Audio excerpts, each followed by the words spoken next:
Sky professional classes में आपका स्वागत है। चलिए आज सीखते हैं बेसिक ऑफ जर्नल एंट्री। तो देख लेते हैं definition of accounting. The accounting is an art of recording, classifying and summarising in a significant manner in terms of money, transaction and events which are in part at least of financial character and interpreting the result thereof। तो accounting क्या है? Accounting is an art है of recording का, classifying का, summarising का। मतलब accounting एक कला है कि कैसे हम लोग किसी भी चीज़ को रिकॉर्ड करते हैं, क्लासिफाई करते हैं, समराइज करते हैं इन टर्म ऑफ मनी और फिर इन टर्म्स ऑफ मनी किसी भी इवेंट और ट्रांजेक्शन को, उसके ऊपर हम लोग को रिजल्ट देना पड़ता है। बस आगे देख लेते हैं टाइप्स ऑफ अकाउंट्स। सबसे पहले आता है personal account. This account shows the transaction with customer, supplier, money lender, the bank and the owners। ये ट्रांजेक्शन पर्सन से रिलेटेड चीज़ों को बताता है। सेकेंड है nominal account. This are the accounts of income, expense, gain, losses. Example wages paid, discount allowed और discount receipt. तो nominal account सिर्फ एक्सपेंस और इनकम से रिलेटेड चीज़ों को बताता है। थर्ड है real account. This account are accounts of assets and properties such as land, building, plant and machinery, patent, cash inventory, investment etcetera. Real accounts business के asset और प्रॉपर्टीज से डील कर रहा होता है। अब देख लेते हैं कैसे आइडेंटिफाई करें अकाउंट्स को। तो सबसे पहले अगर मैं बोलूँ प्लांट एंड मशीनरी, तो कौन सा अकाउंट हुआ? रियल अकाउंट है क्योंकि एसेट और प्रॉपर्टीज से डील कर रहा है। सेकेंड हो गया परचेजेस, तो नॉमिनल अकाउंट है क्योंकि एक्सपेंसेस से डील कर रहा है। थर्ड हो गया इन्वेस्टमेंट, ये भी रियल अकाउंट है क्योंकि ये भी एसेट और प्रॉपर्टीज से डील करता है। फिर हो गया बैंक, तो ये पर्सनल अकाउंट है क्योंकि बैंक को हम लोग पर्सन की तरह देखते हैं। जैसे पर्सन का काम होता है किसी भी चीज़ को लेना और देना, तो उसी तरह बैंक का भी काम है लेना और देना, तो पर्सन से रिलेटेड है। फिर आ जाता है लैंड एंड बिल्डिंग, ये रियल अकाउंट है, ये भी अपना एसेट है। फिर कैरेज आउटवर्ड है, ये नॉमिनल अकाउंट हुआ क्योंकि ये भी अपना खर्चा है।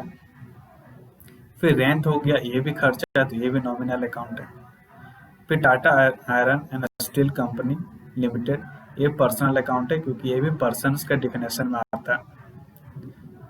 फिर कैपिटल है, ये भी पर्सनल अकाउंट है क्योंकि कैपिटल ओनर इन्वेस्ट करता तो ओनर पर्सन हो गया तो पर्सन से रिलेटेड है। फिर कैरेज इनवर्ड है, ये भी अपना नॉमिनल अकाउंट है क्योंकि एक्सपेंसेस है। आगे देख लेते हैं rules of debit and credit at a glance. इसको हम लोग गोल्डन रूल्स भी बोलते हैं। तो सबसे पहले टाइप्स ऑफ अकाउंट में हम लोग पढ़ लिए थे पहले personal account, nominal account, real account. तो हम लोग डेबिट और क्रेडिट बोलेंगे कैसे? अगर पर्सनल अकाउंट है तो रिसीवर जिसको मिल रहा है वो हो जाएगा डेबिट और गिवर जो दे रहा है वो हो जाएगा क्रेडिट। ठीक है, जैसे राम ने श्याम को दिया तो श्याम हो गया रिसीवर, गिवर हो गया राम, तो यहाँ पे श्याम हो गया डेबिट और जिसने दिया राम वो हो गया गिवर क्रेडिट। सेकेंड हो गया नॉमिनल अकाउंट। तो नॉमिनल अकाउंट आगे भी पढ़ के रखे थे, एक्सपेंसेस और गेन से डील कर रहा होता है, तो यहाँ पे डेबिटेड होगा एक्सपेंसेस और इनकम क्रेडिटेड होगा। तो एक्सपेंसेस अगर बोलेंगे तो सारा एक्सपेंसेस में आ जाएगा, रेंट, इंश्योरेंस, ये सारा, सैलरी, सारा का सारा एक्सपेंसेस में जाएगा। इनकम अगर बोलेंगे तो डिस्काउंट रिसीव्ड, कमीशन रिसीव्ड, ये सब इनकम में आएगा। फिर थर्ड है रियल अकाउंट। रियल अकाउंट बोलता है what comes in debit, what goes out credit. जो भी आएगा उसको हम लोग डेबिट करेंगे और जो चला जाएगा उसको हम लोग क्रेडिट करेंगे। जैसे एक एग्जांपल से समझ लेते हैं, जैसे हम लोग परचेस करते हैं फर्नीचर, ठीक है, इन कैश। तो यहाँ पे फर्नीचर आ रहा है, कैश जा रहा है, तो furniture comes in, furniture debit हो जाएगा और क्या गया, अपना पैसा गया, तो कैश हो जाएगा यहाँ पे क्रेडिट। चलिए आगे देख लेते हैं जर्नल एंट्री।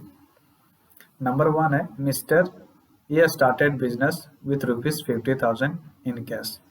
तो जब भी जर्नल एंट्री देखेंगे तो बिजनेस पॉइंट ऑफ व्यू से देखना है आपको। तो बिजनेस में क्या आ रहा है, पैसा आ रहा है, और किसने पैसा लाया? मिस्टर ये ने, ओनर ने। ठीक है, जब भी ओनर पैसा इन्वेस्ट करता है तो हम लोग कैपिटल बोलते हैं। तो कैश आ रहा है बिजनेस में और क्या हो रहा है, कैपिटल हो रहा है, तो cash account debit to capital account. Second है purchase of goods for cash ₹10,000। तो यहाँ पे हम लोग क्या कर रहे हैं, सामान खरीदे हैं, गुड्स खरीदे हैं, वो भी कैश में। तो जब भी परचेस किए तो परचेस अकाउंट डेबिट होगा टू कैश, क्योंकि कैश हम लोग का जा रहा है और परचेसेस अपना एक्सपेंसेस और नॉमिनल अकाउंट है, तो नॉमिनल अकाउंट डेबिट होता है एक्सपेंस में। तो purchase account debit 10,000 to cash. Third है sold goods in cash for ₹15,000।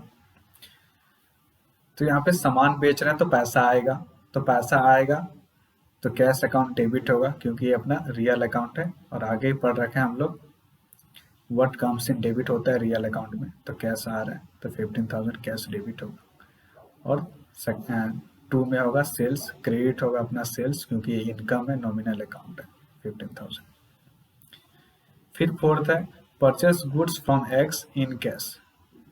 अब एक्स से खरीदा है गुड्स, एक्स से अगर गुड्स खरीदे हैं तो हम लोग क्या किए, पेमेंट किए कैश में। तो यहाँ पे नाम सिर्फ कंफ्यूजिंग के लिए दिया हुआ है कि एक्स से खरीदें, और अगर हम पेमेंट कर देते हैं तो एक्स का नाम नहीं आता है, हम लोग सिर्फ परचेस टू कैश लिखेंगे। फिफ्थ है sold goods to B for ₹6,000। अब यहाँ पे फिर से सोल्ड गुड्स टू बी दिया हुआ, लेकिन ये नहीं बोला हुआ कि कैश में बेचे हैं या फिर कैश रिसीव्ड हुआ है। इसका मतलब है यहाँ पे हमने उसको क्रेडिट में सेल किया, उधार में बेचा है, तो क्या उसका नाम लिखना दरकार है। तो B account debit to sales account 6,000। 6 है परचेस फर्नीचर। तो अगर हम परचेस फर्नीचर करते हैं तो क्या होगा, फर्नीचर अपना आएगा, कैश जाएगा, तो furniture account debit to cash. 7 है परचेस प्लांट। तो यहाँ पे प्लांट भी अपना एसेट है, तो उसका नाम लिखना दरकार है, तो plant account debit to cash. यहाँ पे देखिए फर्नीचर और प्लांट दोनों ही केस में हम लोग परचेस नहीं लिखे, ये वर्ड नहीं लिखे, बाकी गुड्स वाला केस में लिखे थे, क्योंकि यहाँ पे सामान खरीद रहे थे और यहाँ पे क्या खरीद रहे, एसेट, और एसेट खरीद रहे हैं। तो जब भी रियल अकाउंट आता है और फिर एसेट आता है तो उसका नाम ही आता है, परचेस नहीं आता है। तो इस दो केस में परचेस ऑफ फर्नीचर और प्लांट में हम लोग फर्नीचर और प्लांट ही लिखेंगे। फिर लास्ट देख लेते हैं 8 नंबर पेड वेजेस। तो यहाँ पे क्या होगा, wages account debit to cash, क्योंकि पेड कर रहे तो कैश अपना जाएगा, ये तो कंफर्म क्रेडिट होगा। और वेजेस क्या है, अपना एक्सपेंसेस है, नॉमिनल अकाउंट है, ऐसे भी एक्सपेंसेस नॉमिनल अकाउंट डेबिट होता है। और भी वीडियोस पाने के लिए, सबसे पहले नोटिफिकेशन पाने के लिए आप चैनल को सब्सक्राइब जरूर करें।